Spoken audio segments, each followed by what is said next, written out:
For joining us. We'll move straight ahead to reviewing our national dailies, and we kickstart with Daily Trust.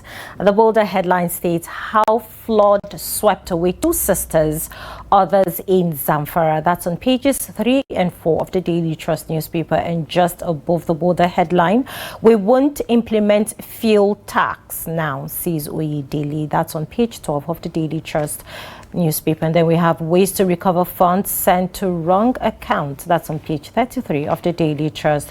Why suicide is becoming common, and that's on page 5 of the Daily Trust. Just by the left hand side, we have female accountant found dead inside car in FCT. That's on page 20 of the Daily Trust. And then we have condemnations as Israel military hits Hamas leaders in Doha. That's on page 32 of the Daily Trust newspaper. And then we have Nigerians 2026 World Cup hopes uncertain after South Africa draw. That's on page 38 of the Daily Trust. And lastly, DSS resolves Nopang Dangote Group rift, strike suspended. And that's page 31 of the Daily Trust. Do well to get yourself a copy to stay informed. All right, next up, we have the Guardian newspaper right in front. We have federal government under pressure as a DMO blames FX global shocks for rising debt. That's on page 6 of the Guardian newspaper. At the top left, we have PDP, LP, others flay Senate's move to stop Natasha's resumption. That's on page 3 of the Guardian. Delta slashes dialysis costs, expands health reforms. We have Nupeng suspends strike as Dangote agrees to unionize workers. That's on page 3 of the Guardian. At the bottom, we have Nepal on edge as Prime Minister key ministers resign over alleged graft social media ban. That's on page 6 of the Guardian newspaper. Flight delays, disruption, NCCAA summons domestic airlines to Abuja. That is on page 5 of the Guardian newspaper. That's all we can take on the Guardian. All right, then joining us to review some of the headlines on the pages of today's newspaper is Ben Shamang, former news director, Voice of Nigeria. Thank you for joining us this morning. Good morning. Good morning, Mr. Ben Shaman. Thank you very much. You are advised. Yes, you are advised to protect your own, protect Natasha. So let's see what you people can do. Absolutely. All right, let's dive right in on Daily Trust. How flood swept away two sisters, others in Zamfara. What's your take on that? I think that it was quite probably a mistake that would have been avoided. Here you are, a man, so, there was flood.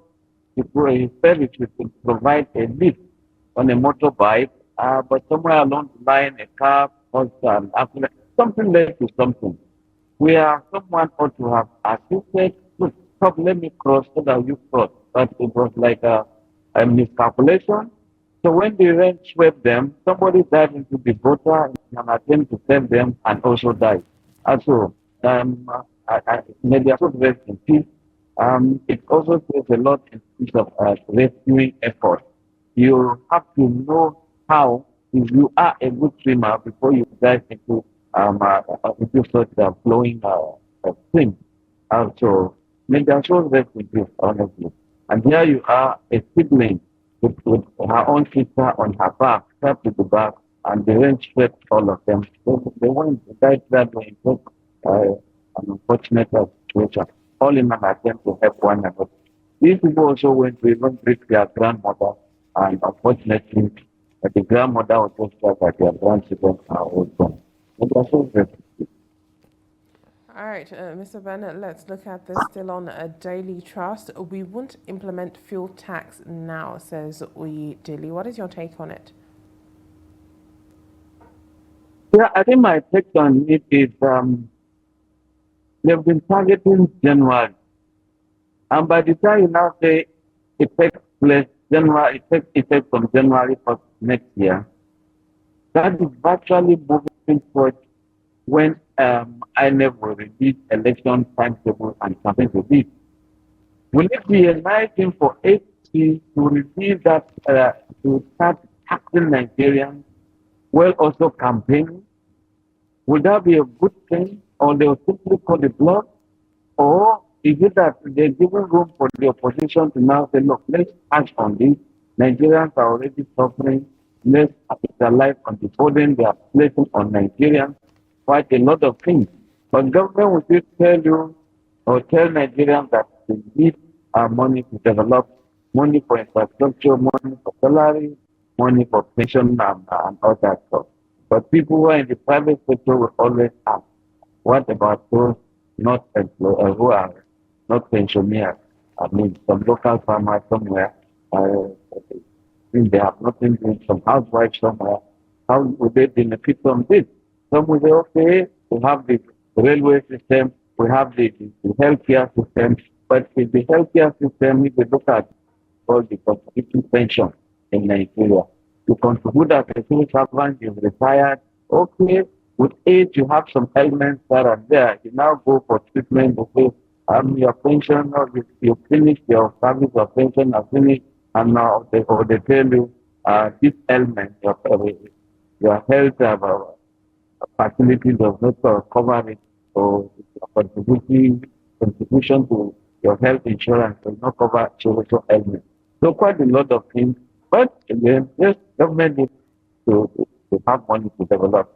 But that has to be, have to be tied to people's aspirations, not just thinking as optimistic to nature. So yes, we are also very back there. How many people will wake up and go and say, this is my job? Those who are employed by government, they have been loyal taxpayers. They are what the court pay us. And before they pay you, they promote your tax. But those in private sector, not easy for them to pay. All right, then DSS resolves Nupeng, a Dangote Group rift, strike suspended. I mean, when I saw this headline, I was just smiling. I mean, the DSS is now on the negotiation table. What is your take on this? Yeah, probably because that deficit trust and deficit in the trust they should have when it comes to Nigerian Labour Congress and negotiations. For the DSS, kudos to them, can attempt to say, look, let's resolve this matter. They are in charge of internal security. Once that escalates, there is big problem.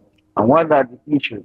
They will say, and the friend will say that Putin does not want uh, unionism in Dangote petroleum. And that is why Ukraine is saying if you don't allow them, then there has to be a side. But when you also look at it, the Dangote argument is that there is what they call direct trucking in nature.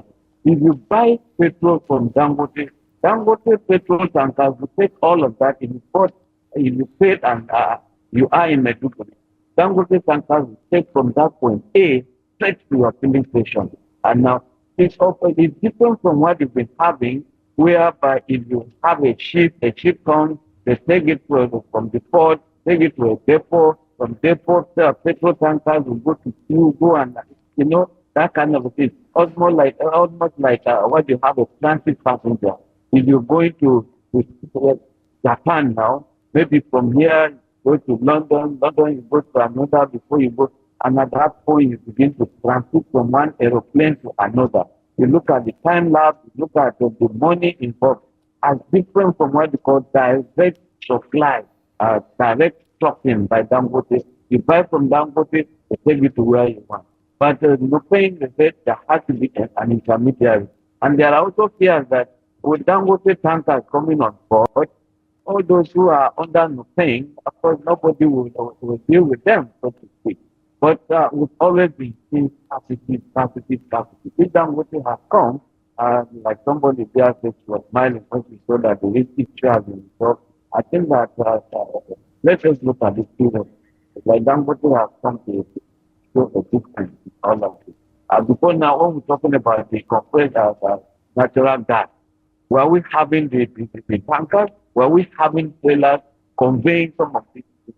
So, if the economy is changing and the methods of development are changing, how do we convey these means of development?